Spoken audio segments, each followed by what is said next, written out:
Welcome back to MythOwl. Tonight, we let the world grow quiet around us, and we turn toward the wide and ancient sea. Allow your breathing to settle into a slow rhythm, in and out. The day loosens its hold, the light softens, the edges of thought grow smooth. Now imagine twilight spreading across open water. The horizon glows in fading amber and rose. The surface of the sea lifts and falls in long, gentle swells, as though the earth itself were breathing. Each small wave catches the last light of the sun and releases it again in trembling silver. There is no hurry here, no noise of cities, no sudden interruption, only wind moving through sailcloth. Only the soft creak of wood and rope adjusting to the evening air. A single ship glides across that water. Its hull is dark against the glowing sea. A lantern sways near the stern, casting warm reflections that stretch and break upon the surface. The scent of salt lingers, mixed faintly with pitch and sun-warmed timber. Above, the first stars begin to appear. They do not rush into the sky. They arrive slowly, one by one, patient and watchful. Beneath those stars stands a man whose name has crossed centuries like a whisper carried by wind: Odysseus. But before he was a wanderer, before storms bent his path and distant islands tested his will, he was simply a king of a small, rugged island called Ithaca. Ithaca rests among scattered Greek isles, its cliffs pale and uneven. Olive trees grow from stubborn soil, their twisted trunks shaped by years of sun and wind. Goats move carefully along narrow stone paths. The sea surrounds everything, sometimes calm as polished glass, sometimes restless and gray. Odysseus ruled there not through thunder, but through thought. He was not the loudest of kings. He did not rely only on strength. His power lived in patience, in careful observation, in the quiet turning of ideas before speaking them aloud. Within his palace stood a bed carved from the trunk of a living olive tree. Its roots still reached deep into the earth beneath the chamber floor. It could not be moved without cutting through its heart. There, beside him, slept Penelope. Her hands were skilled at weaving, her gaze steady and thoughtful. In her presence there was calm, like morning light spreading across harbor water. And in the courtyard below once played a child, Telemachus, small hands reaching upward, unaware of how long and winding the future would become. Far across the sea, another city stood beneath the sun. Its walls were high and pale. Its towers shone in bright daylight. Merchants filled its markets. Children ran along stone streets, warmed by afternoon heat. That city was Troy. And like many shining cities, it carried within it a fragile pride. A promise had been broken, an oath remembered. Wounded honor moved quietly from one kingdom to another, gathering weight as clouds gather before a storm. Messengers traveled, ships were summoned. Kings bound by old agreements felt the pull of duty rising like a tide that cannot be ignored. Odysseus felt it too. He saw clearly what such a call would cost. Years, perhaps. Distance. Uncertainty. He looked toward Ithaca's hills, toward Penelope's steady eyes, toward the child who would grow in his absence. There are moments in life when silence speaks louder than any declaration. At dawn, beneath a sky just beginning to pale, he walked down to the harbor. The air was cool and faintly sweet with crushed thyme beneath his sandals. The sea lay calm, reflecting streaks of pink and gold. Penelope stood near the shore. The child rested against her shoulder. No grand speeches were needed, only understanding. Odysseus stepped aboard his waiting ship. Wood shifted softly beneath his weight.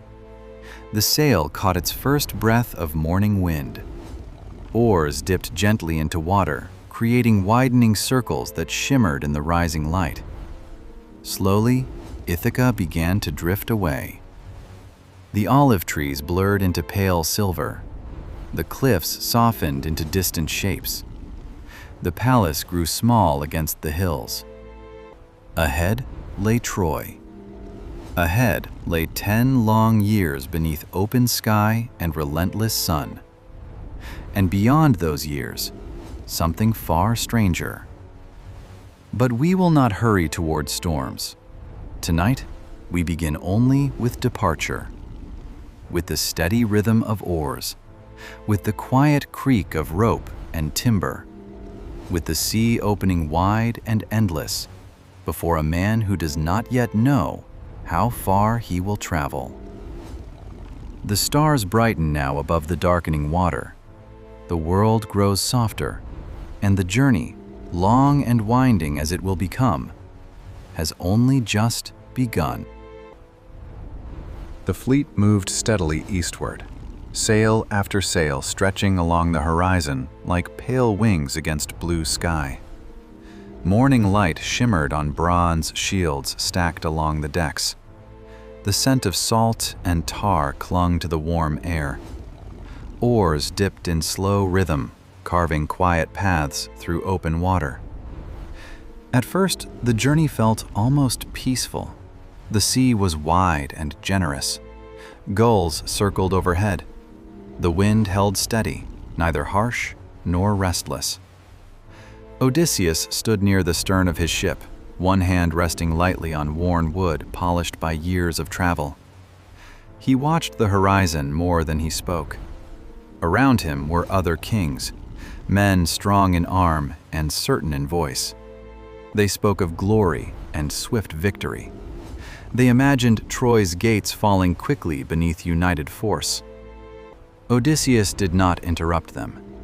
He understood something quieter about time. The sea teaches patience. It stretches distance beyond the comfort of expectation. It reminds every traveler that arrival cannot be rushed. Days passed beneath cloudless sky. The sun climbed high and pressed warmth against skin and armor. At night, the sky widened into deep indigo. Stars scattered across it in brilliant silence. The fleet sailed beneath those stars like a line of drifting embers upon dark water. When at last the shores of Troy appeared, they rose pale and solid against the horizon. From afar, the city looked serene. Its towers gleamed beneath afternoon light. Its walls cast long shadows across the plain. Smoke rose peacefully from hearth fires within. It did not look like a place awaiting war. But beneath that stillness lay tension gathered over years. The first season outside Troy passed in cautious testing. Ships anchored along the shoreline. Camps were built upon sun-baked sand. Fires flickered each night as men spoke in low voices about strategy and waiting. The war that followed did not unfold in one roaring moment. It stretched into years. Summer after summer burned bright and heavy. Dust settled into fabric and hair. Armor dulled beneath relentless sun. Winter winds cut sharply across open ground, driving men closer to their fires. Odysseus endured the long rhythm of it all. He watched the city walls. He studied the movements of guards along the battlements. He listened when others argued loudly, and he stored their words away in silence. Victory did not come quickly. Time wore down certainty on both sides. The once bright gleam of ambition faded into something thinner: fatigue, longing, quiet doubt. At night, Odysseus would sometimes walk alone toward the edge of camp where the sea met sand.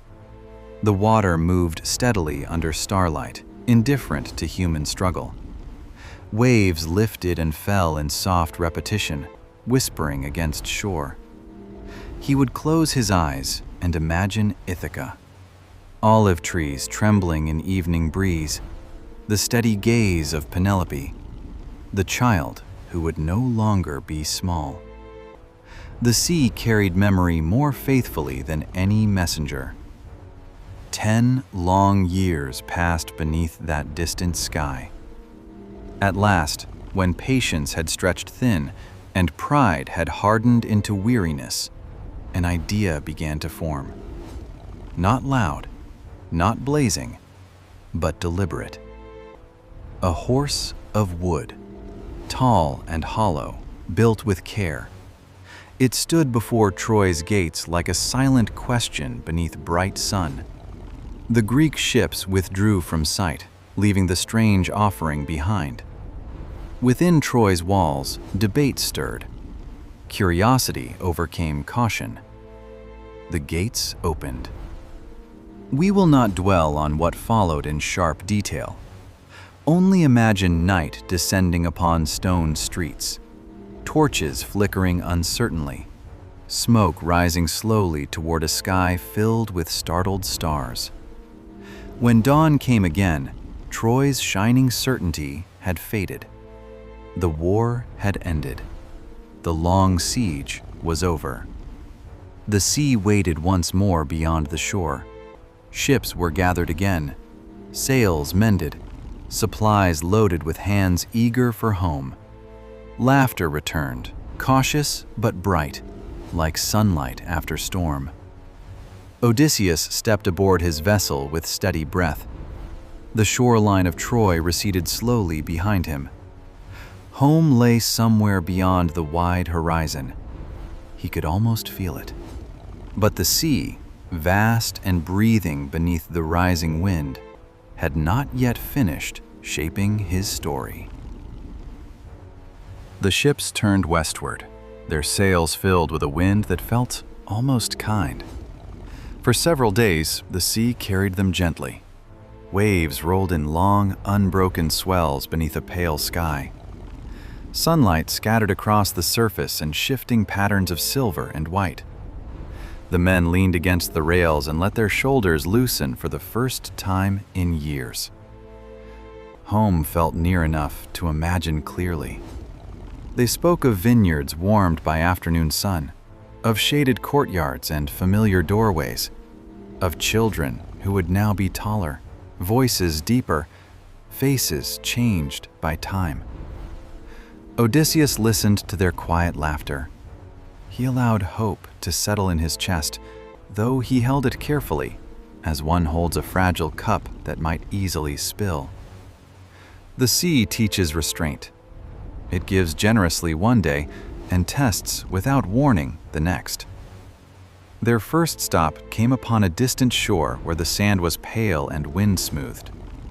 Tall grasses bent in steady rhythm. There were no harbor walls here, no market noise, no watchful guards, only open land beneath wide sky. The men stepped ashore gratefully. Fresh water was found, fires were lit, food was gathered. For a brief moment, it felt like rest earned after long labor. Beyond the shoreline, rocky hills rose quietly. Within those hills, caves opened into cool shadow. From one wide entrance drifted the scent of milk and stone. Large baskets rested along the walls, wheels of cheese aged in neat rows. Hunger has its own persuasion. They entered, meaning only to borrow what they needed and leave before dusk. But dusk fell quickly. Heavy footsteps echoed from outside. A great shape filled the cave entrance, blocking out the last gold of evening light. A single eye reflected the fire's glow, steady and unblinking. Polyphemus. A shepherd immense in size and solitary in habit. He did not dwell within cities or honor the laws of welcome shared among men. The stone at the cave's mouth was rolled into place with a grinding sound that trembled through the floor. Firelight flickered along rough walls. Shadows lengthened and shifted uncertainly. Odysseus felt fear rise within the men around him, yet he did not allow it to rule his voice. He spoke calmly, offered wine, dark and fragrant in the dim air, waited as strength gave way to heavy sleep. When asked his name, he gave one that would twist meaning into protection. No one. Sometimes survival rests not in force, but in patience. Escape came not in thunder, but in quiet calculation beneath early gray light. The men clung to wool and shadow. They slipped beyond the cave's mouth without cry or celebration. The sea received them once more. As their ships moved away from the rocky shore, relief spread like warmth returning to cold hands. But pride, sudden and sharp, rose within Odysseus. He called back toward the cliffs, declaring his true name into open air. The sound carried farther than he intended. Polyphemus lifted his voice, not only in anger toward the departing ships, but in appeal to his father. Poseidon, god of the sea. From that moment, the water felt altered. Clouds gathered sooner along the horizon. Winds shifted with restless unpredictability. The sea no longer seemed merely wide. It seemed aware. Still, they sailed on. They reached another island bright with flowers beneath warm sun. The air there was sweet, almost intoxicating. Blossoms swayed gently in golden light. Some among the crew tasted the fruit offered freely by those who lived there. With each bite, memory softened. Home blurred into distant haze. Ithaca's cliffs faded. The urgency of return dissolved into a pleasant, drifting present. Odysseus saw the change quickly. He felt the pull of forgetfulness and resisted it. With steady command, he gathered his companions and led them back to the waiting ships. Leadership, at times, is simply the refusal to surrender to ease. They departed before the sun sank fully. Behind them, the island shimmered like a dream at the edge of waking. Ahead, the sky deepened gradually into gray blue. The wind shifted. A longer swell moved beneath the hull. Odysseus stood at the stern, eyes fixed on the widening horizon. He understood now that the sea would not grant him simple passage. Somewhere beyond sight, storms were forming, and the path home had only begun to twist. The wind rose slowly, almost thoughtfully. At first, it only tugged lightly at the sail, as if testing its strength. Then, it grew steadier, cooler, carrying with it the faint metallic scent that often precedes a storm. The sea beneath the hull shifted from gentle swells to sharper ridges of water. Clouds gathered along the western sky. They did not rush. They layered themselves one upon another, dimming the bright afternoon into a muted gray. The horizon blurred, as though distance itself were being folded away. Odysseus felt the change before many of the others did. The sea speaks in subtle ways, through altered rhythm, through the tightening of rope, through the slight tilt of a deck beneath one's feet. He ordered the sails trimmed. He kept his voice calm. But the wind did not soften. It strengthened. Soon the fleet was scattered across churning water. Waves rose higher, lifting ships into uneasy heights before dropping them into deep, shadowed troughs. Spray lashed against wood. The taste of salt stung lips and eyes. Thunder rolled across the sky, not sudden and violent, but low and prolonged, as though the heavens themselves were turning in uneasy sleep. This was no passing squall. The storm drove them off course for days. Oars were useless against the force of shifting currents. The ship strained, wood groaning under relentless motion. When at last the clouds thinned and light returned, the fleet was no longer where it had been. The shoreline ahead was unfamiliar. Jagged cliffs rose from the sea like dark teeth. Narrow inlets twisted between rocks where currents spun in restless circles. They had been driven to the land of the Laestrygonians. From a distance, it seemed almost peaceful. A quiet harbor nestled between high stone walls. Water within appeared calm compared to the open sea. The ships entered cautiously. Only Odysseus held his vessel back near the mouth of the harbor, tethered loosely to open water. Inside, the cliff stood so high that sunlight reached the surface only in narrow bands.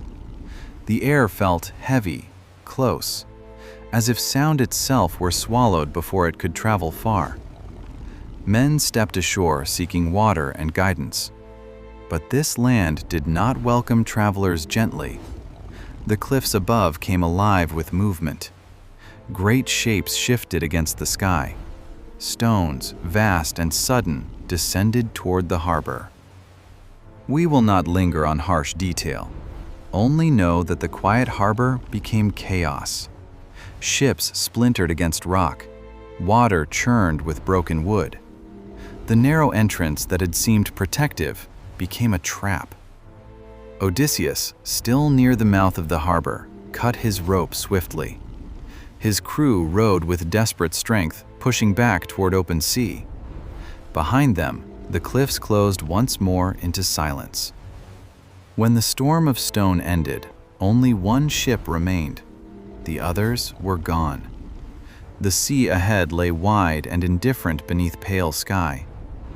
Odysseus stood at the stern, watching the empty water where companions had once sailed beside him.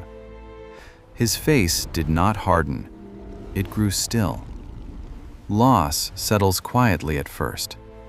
The wind carried them onward. The single remaining vessel moved more cautiously now. Laughter no longer rose easily among the men.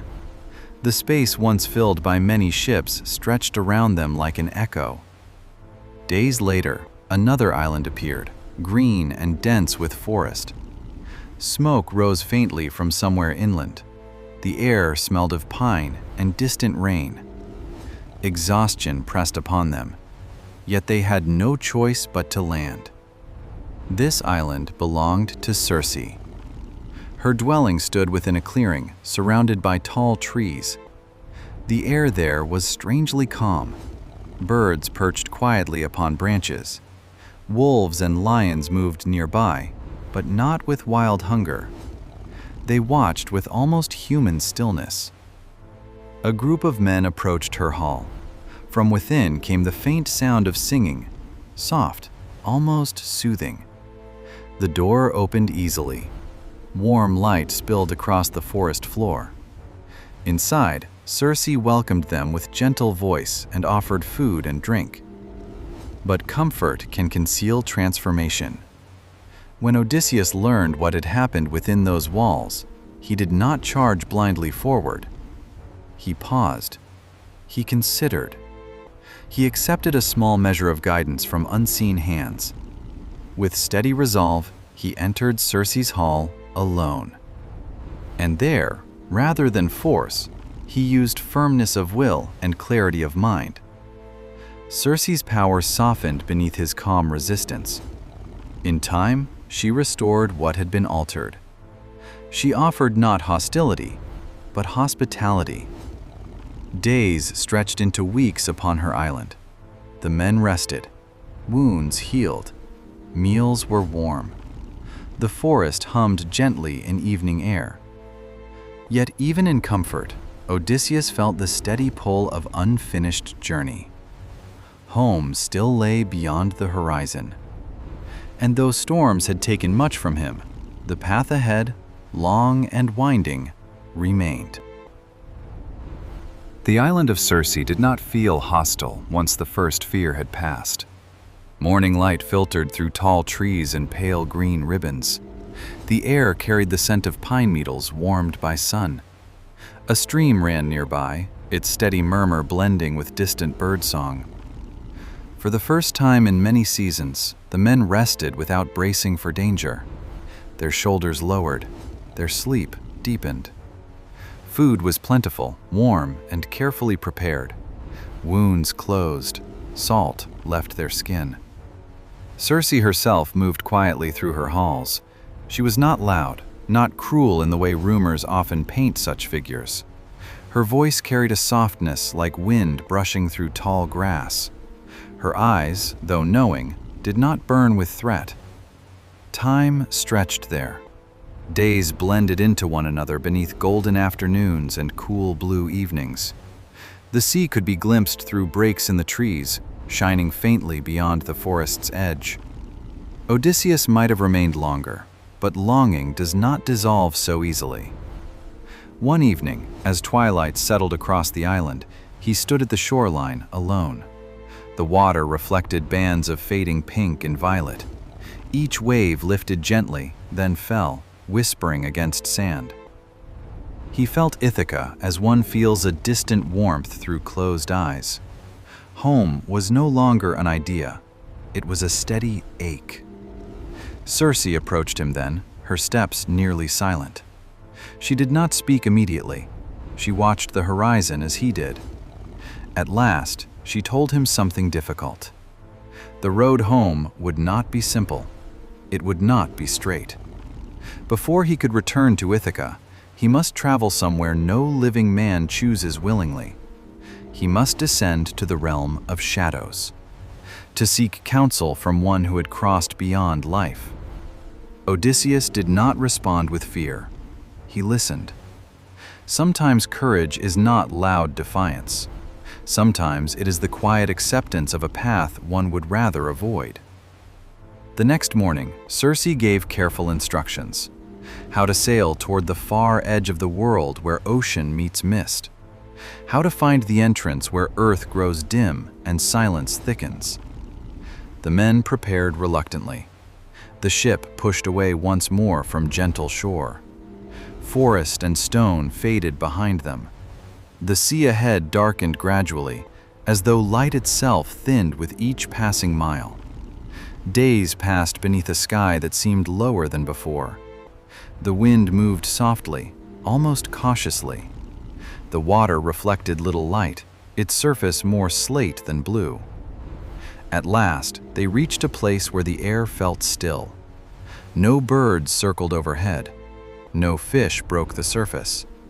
Even the sound of oars seemed muted, swallowed by something vast and unseen.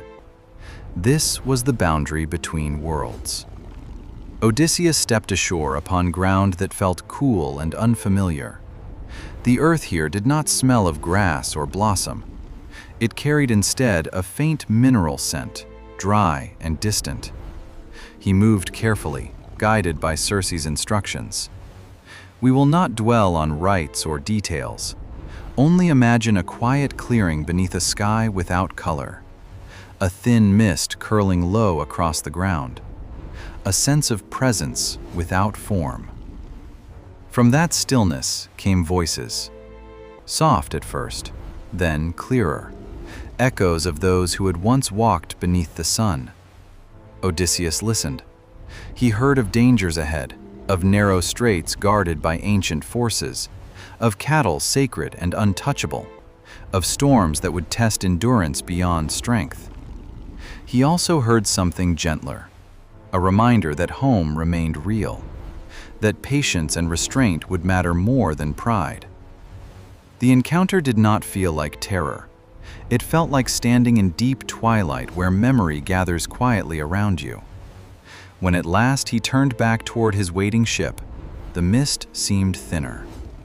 The sky lightened faintly at its edges. The men did not ask what he had seen. They sensed that some knowledge travels inward, not outward. The oars dipped once more into dark water.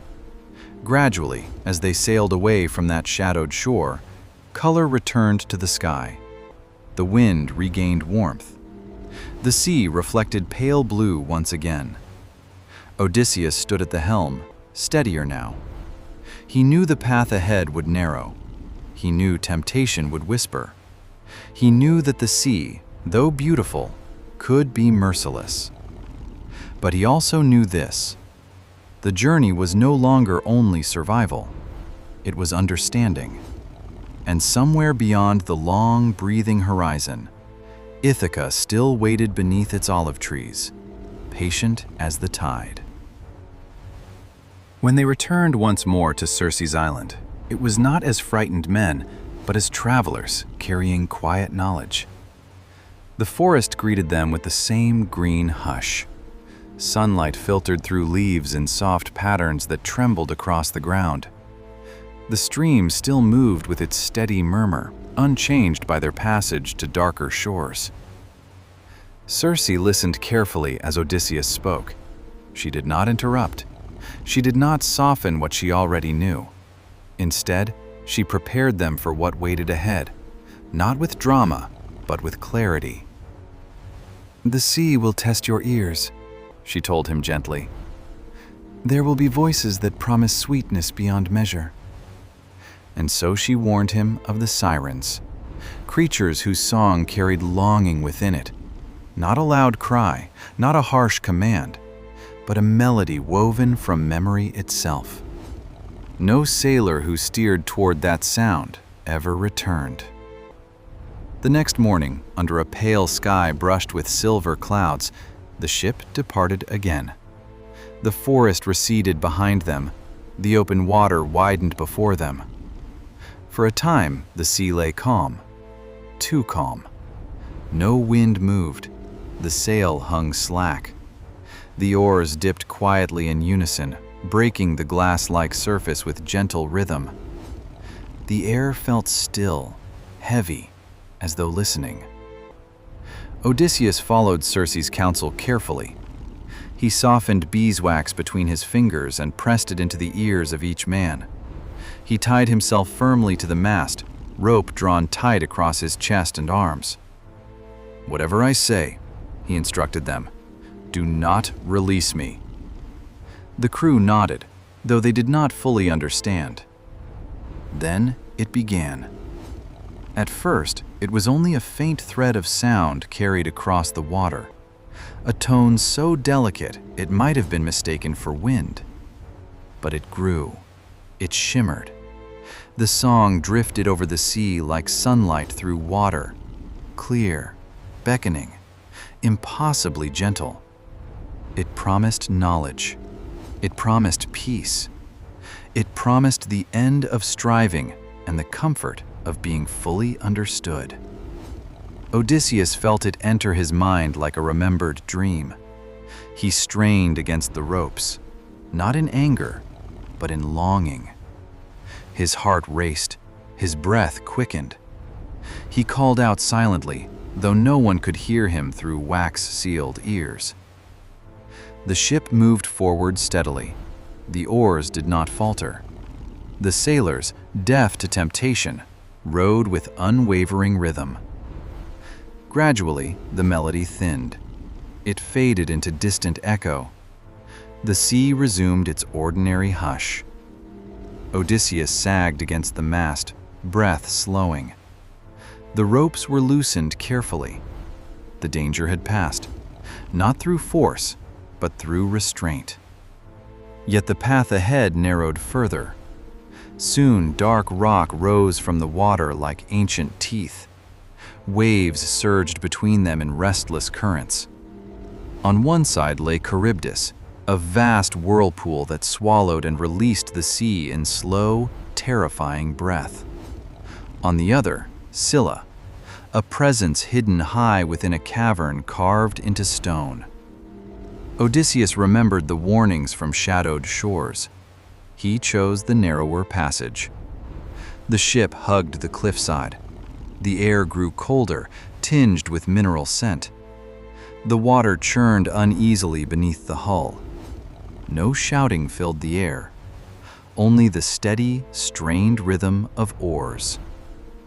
The whirlpool roared faintly on the far side, a low and constant turning.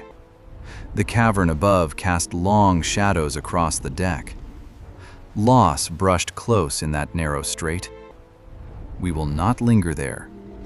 Only know that when the ship emerged once more into open water, silence lay heavy among the crew. The sea widened again.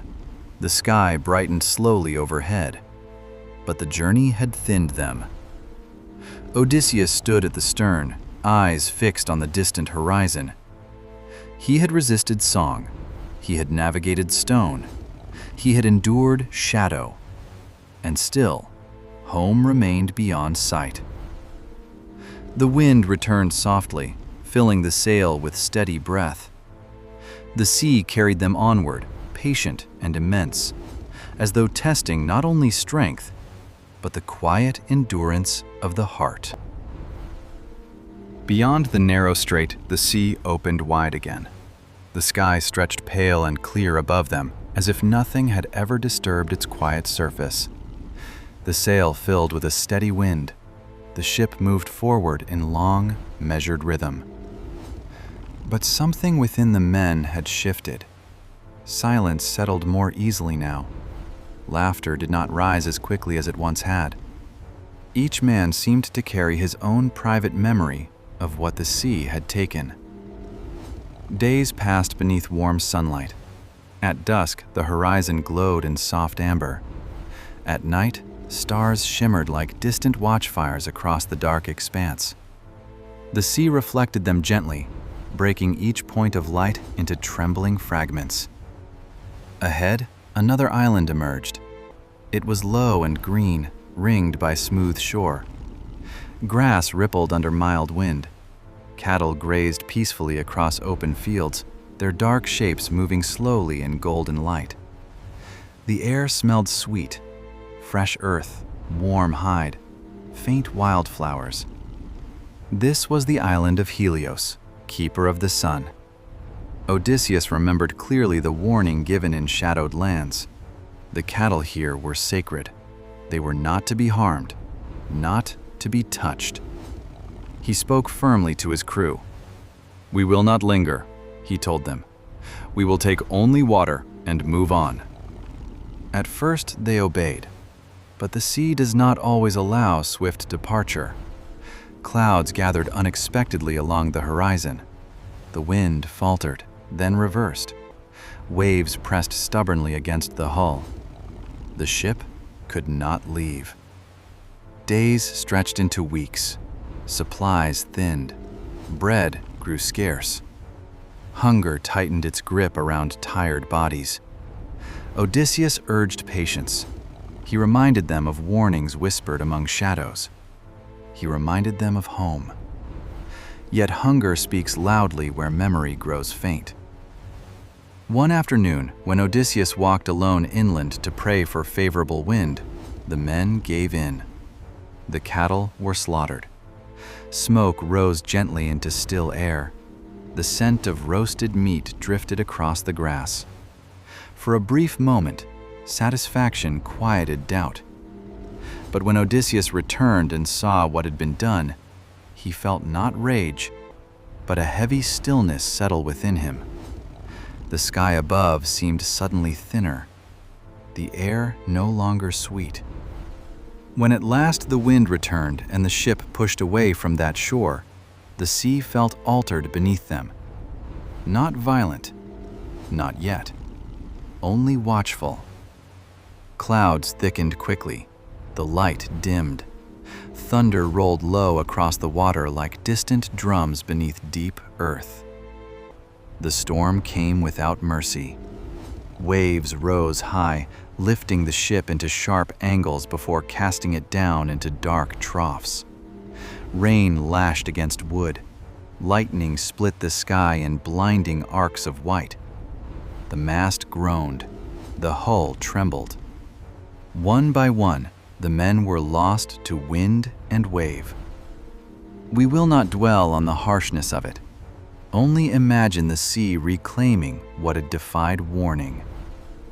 When the storm's fury finally thinned into steady rain, the ship was gone.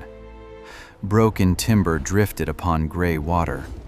and clinging to one splintered beam was Odysseus alone. The sea carried him without urgency, up and down, up and down. The sky above cleared slowly, revealing a pale band of morning light. Salt dried against his skin. His breath came in shallow pulls. He did not fight the current. He let it guide him. Hours turned into days. The horizon circled endlessly around him. The sun burned bright overhead. At night, cold stars stared down in silent witness. Alone now. No crew, no ship, no laughter beside him. Only memory. And memory, though fragile, remained stronger than the sea. He thought of Ithaca, of olive trees bending in evening breeze, of Penelope's steady gaze, of the rooted bed carved from living wood. The sea lifted him once more. Somewhere ahead, unseen, land waited. And though storm had stripped him of nearly everything, it had not taken his will to return. For many days, Odysseus drifted alone upon the wide, breathing sea. The broken beam beneath his arms rose and fell with each slow swell. Salt dried white against his skin. His muscles trembled from exhaustion, yet he did not release his hold. The storm had passed. Now the sky stretched clear and almost tender, pale blue during the day and scattered with quiet stars at night. The sea, no longer furious, moved with patient rhythm, as though nothing had happened at all. Alone, the world grows larger, sound thins, time lengthens. Even a single gull's distant cry feels vast against open water. Odysseus floated between sky and sea, suspended in a space where memory became more solid than wood. He saw Ithaca in his mind with startling clarity. The slope of its hills, the silver flicker of olive leaves in evening light, the narrow path leading upward toward his palace. Memory became compass. At last, on the horizon, a dark line appeared. Not cloud, not wave. Land. It rose slowly into view. A rugged coastline of steep rock and white foam. Waves struck against its edges in steady bursts, sending spray high into air. The current carried him toward it, though the approach was not gentle. Jagged stone waited beneath restless water. Each wave pushed him closer, then dragged him back again. His arms ached as he fought to keep from being thrown against rock. At last, he saw a narrow break between cliffs where the surf seemed less violent.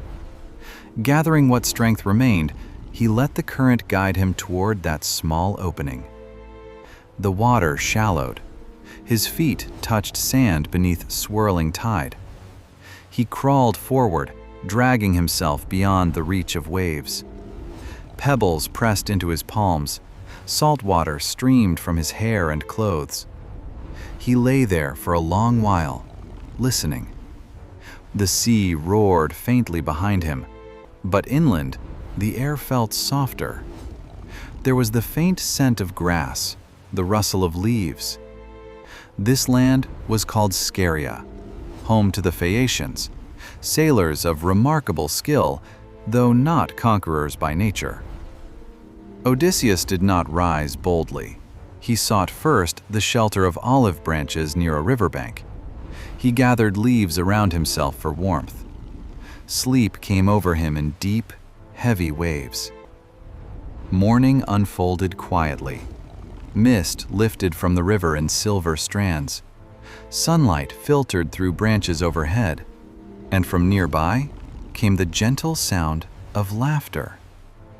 Young women had come to the water's edge to wash bright cloth in the clear current. Their voices carried lightly through air. Fabric flashed white and gold against smooth stones.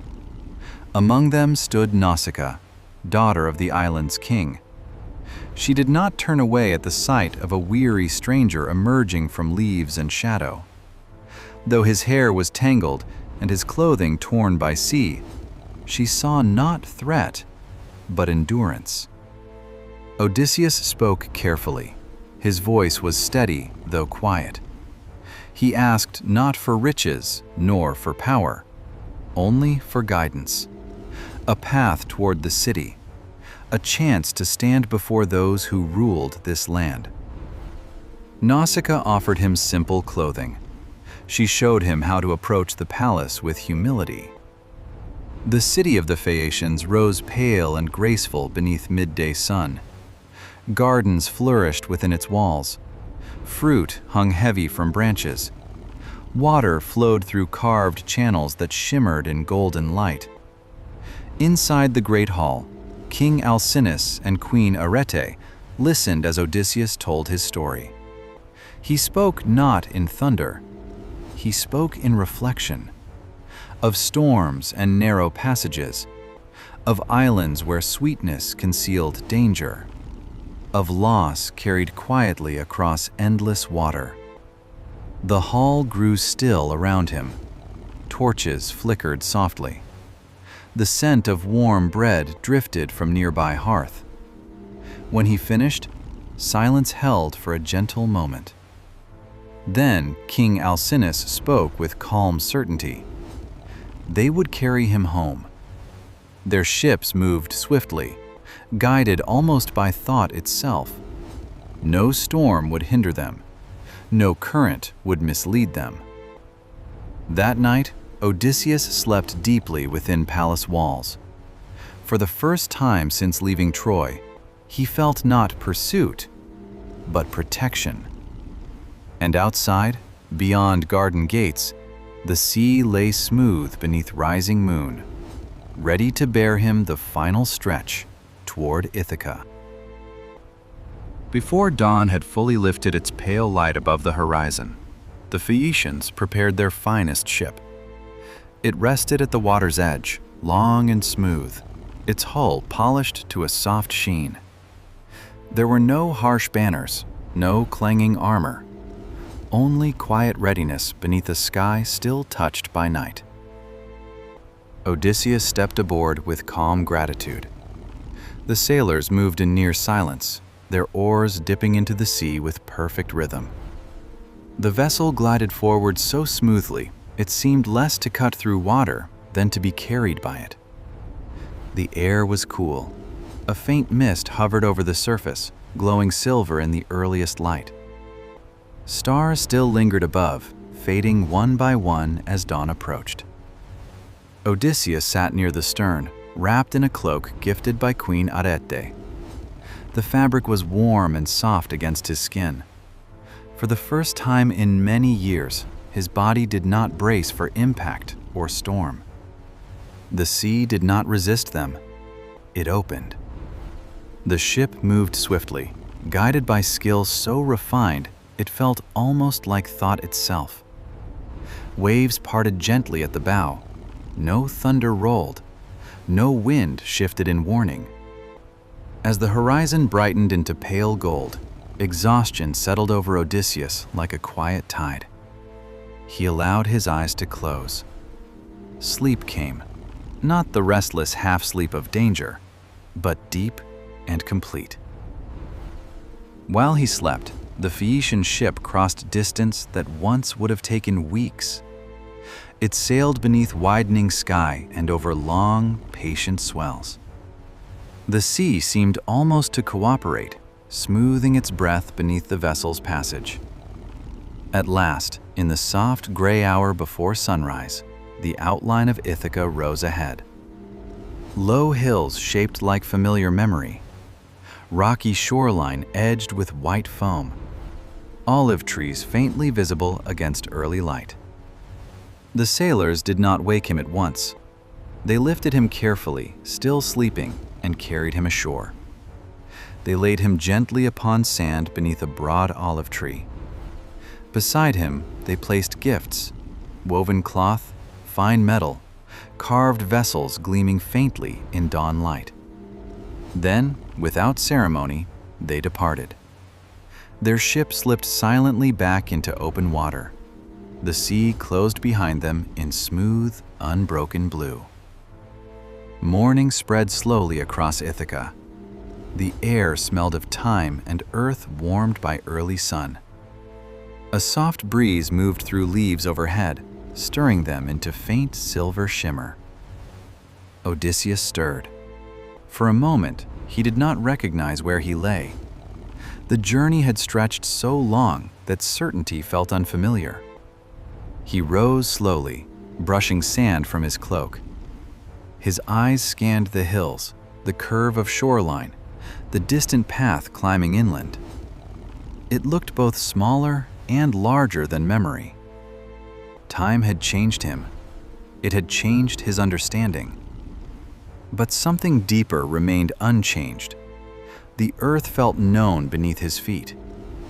He walked inland carefully, uncertain whether to trust his own recognition. The olive trees twisted in familiar shapes. The same rugged stones pressed against his sandals. The same sea breeze carried salt across the hills. Ithaca. Home. Yet even home can feel distant after 20 years. Athena, gray-eyed and watchful, appeared beside him, not in blaze or thunder, but in quiet presence. She spoke softly, advising caution. Much had changed in his absence. Within his palace, suitors gathered, men who believed him dead, men who feasted at his tables and pressed their claim upon Penelope. Odysseus did not storm forward in anger. He listened. He allowed wisdom to guide his next steps. He wrapped himself in humble disguise, a beggar's cloak, lowered gaze, measured step. His strength remained within him, hidden but steady. The palace rose ahead beneath brightening sun. Its doors stood open. Voices drifted outward, careless laughter, clinking cups, conversation without reverence. Odysseus paused beneath an olive tree near the entrance. He felt the long journey settle within him, not as exhaustion, but as understanding. The sea had tested his body. Now home would test his patience. He stepped forward, crossing the threshold not as king, but as stranger.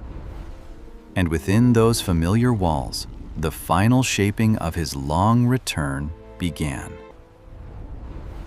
The palace felt both known and unfamiliar. Sunlight streamed through high windows, falling in warm bands across polished stone.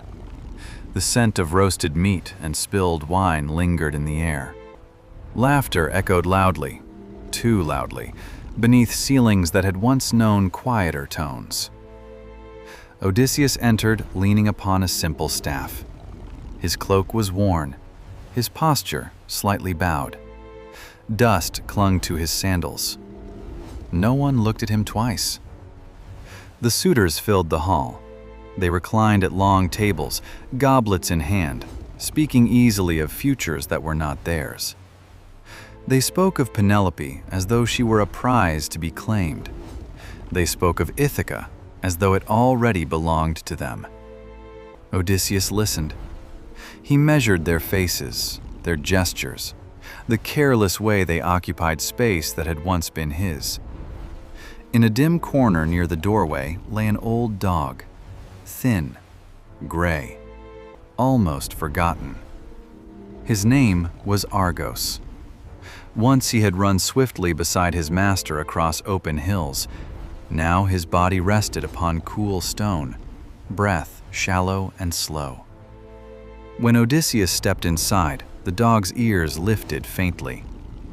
Recognition does not require youth. Argos's eyes brightened for a moment.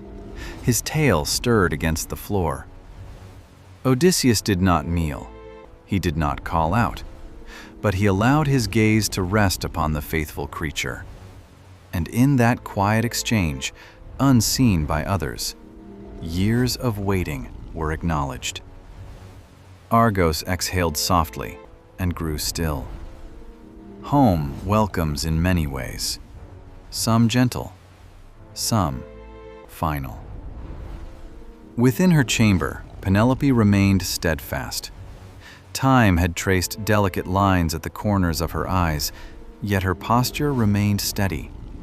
Her weaving continued, thread crossing thread beneath patient hands. By day, she wove. By night, she quietly unraveled what she had made. It was her way of holding time in suspension, of refusing to let certainty settle upon absence. The disguised stranger was brought before her. She studied him carefully.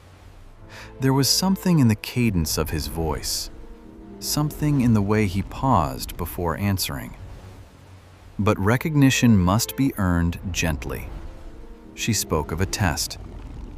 Odysseus's old bow hung upon the wall, a bow few could even lift, let alone string. She declared that whoever could string it and send an arrow cleanly through 12 aligned axe heads would win her hand. The suitors laughed. One by one they attempted the task. Wood resisted their grip. The string would not bend to their strength. Frustration replaced confidence. At last, the disguised stranger spoke quietly. "May I try?" Murmurs spread across the hall. Some mocked, some shrugged. Penelope watched in stillness. Odysseus took the bow into his hands. It felt familiar, balanced, alive with memory. He turned it gently, testing its curve as one might test the strings of a lyre. Then, with calm ease, he bent it. The string slid into place without strain. Silence fell across the hall like a drawn curtain. He set an arrow to the bow, drew, released. The shaft flew cleanly through each waiting ring of iron and struck the far wall with a resonant, steady sound. In that stillness, Odysseus straightened. He cast aside the worn cloak. The man who stood there was no beggar. The journey had marked him, shaped him, thinned and strengthened him, but it had not erased him. Recognition moved across the room like dawn across water.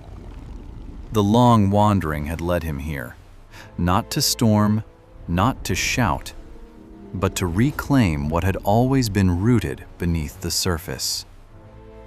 Outside, beyond palace walls, the sea breathed steadily against the shore. It no longer called him outward. It simply existed, vast, patient, eternal. And within the hall of Ithaca, the final movement of his return unfolded beneath warm afternoon light. When the bowstring's echo faded into the stone walls, time itself seemed to pause. Sunlight lay still across the floor. Dust drifted slowly through warm beams of light. The suitors, moments before so certain of their future, stood frozen between disbelief and fear. Odysseus did not shout. He did not rush. There was no wild fury in his expression, only a steadiness that had been shaped by years of wind and loss. What followed unfolded not as chaos in memory, but as a necessary settling of imbalance. The hall that had known excess returned gradually to silence. Voices that had filled it so carelessly were stilled.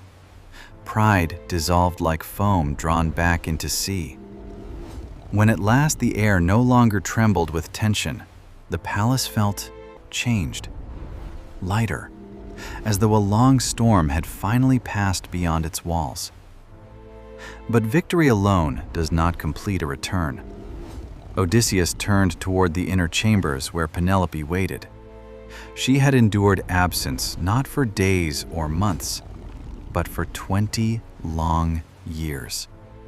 Years of rumor, years of doubt whispered by others, years of holding firm against expectation. When they stood face to face, neither rushed forward. The space between them carried weight. She studied him once more. Time alters the face. It lines the brow. It deepens the gaze. But it does not easily disguise the soul. Still, she needed certainty, not from emotion, but from truth. She spoke calmly of their bed, the bed carved from a living olive tree, its trunk still rooted deep in earth beneath the chamber floor. She suggested it be moved. At this, Odysseus answered quickly, too quickly for a stranger. He described the shaping of the wood, the careful carving, the fact that it could not be shifted without cutting through its heart. The secret was shared only between them. Recognition blossomed not in sudden flame, but in steady warmth. Penelope stepped closer. The years between them did not vanish. They settled gently into place, acknowledged, but no longer dividing. Outside, Ithaca breathed in late afternoon light. Olive leaves shimmered in faint breeze. The sea below the cliffs rolled in patient rhythm. Word of what had happened in the palace spread slowly through the island. Some felt relief. Some felt uncertainty. Odysseus understood that peace, like return, must be tended. He walked once more beneath open sky. The hills felt smaller than memory, yet more solid. The paths were familiar beneath his feet. Goats moved along rocky slopes as they always had. He visited his father, aged now, bent slightly by years.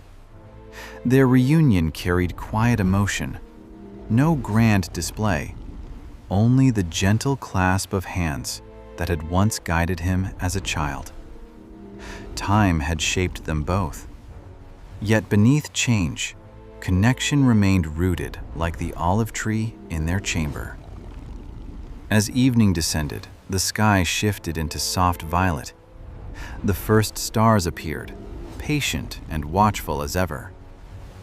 Odysseus stood near the edge of the cliff overlooking the sea. The water stretched wide and endless, silver beneath moonlight. It no longer seemed an adversary, nor a challenge to be conquered. It was simply what it had always been: vast, indifferent, beautiful. The long wandering had taught him this: strength alone does not carry a man home. Cleverness alone does not preserve what matters. It is endurance. It is restraint. It is the steady memory of where one belongs. Behind him, warm light glowed within palace windows. Penelope waited inside.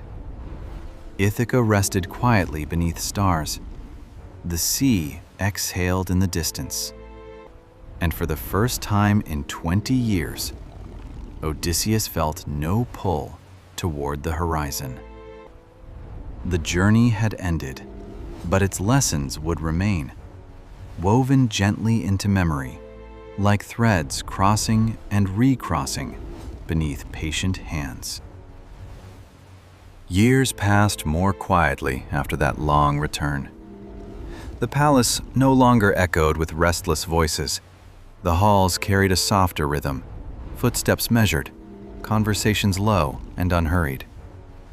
Sunlight still streamed across the same stone floors, but now it seemed warmer somehow, less burdened. Odysseus did not become a different man. He became a deeper one.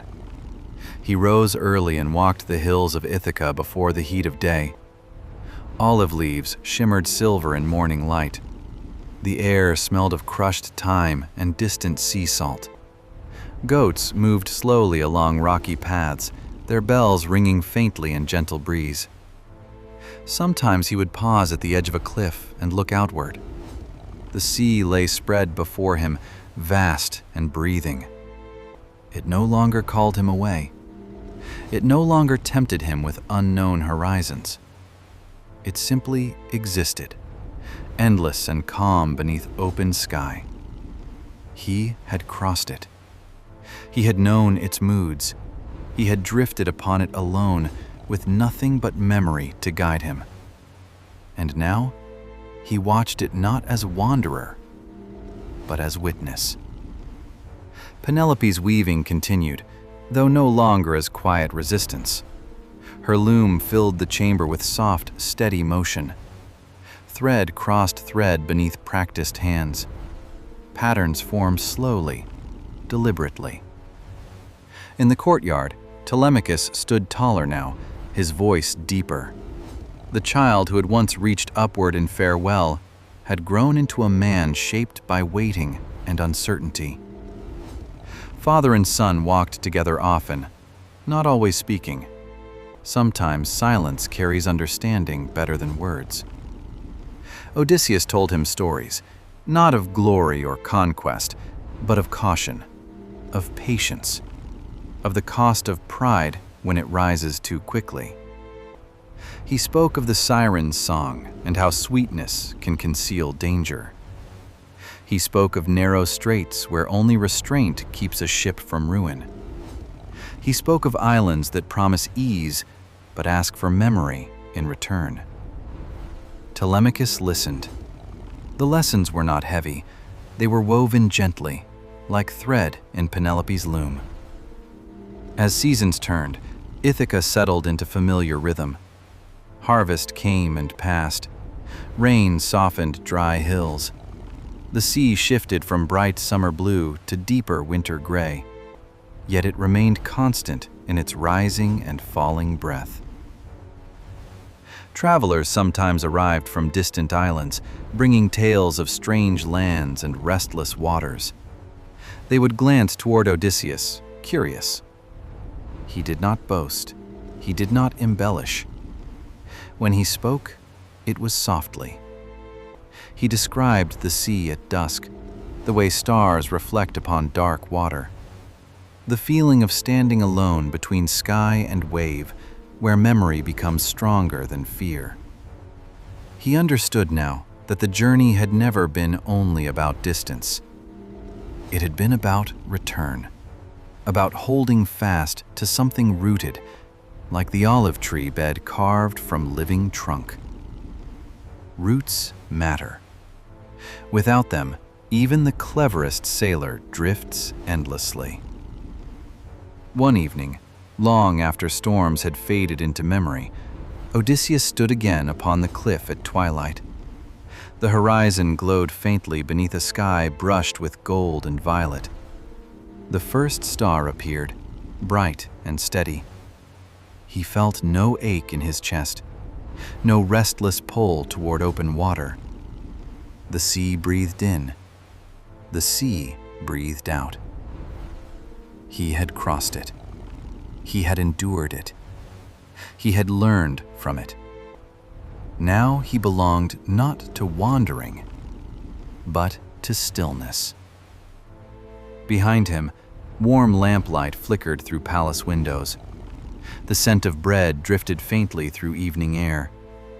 Penelope's voice carried softly from within. Odysseus turned away from the horizon and walked home. Footsteps steady, breath calm. The journey that once stretched across 10 years of war and 10 years of wandering had folded itself gently into story. And stories, like waves, grow softer with time. They lose their sharp edges. They keep only what endures. History fades into legend. Legend fades into memory.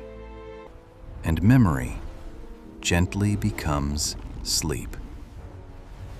Thank you for being here with MythOwl. Rest peacefully until our next story.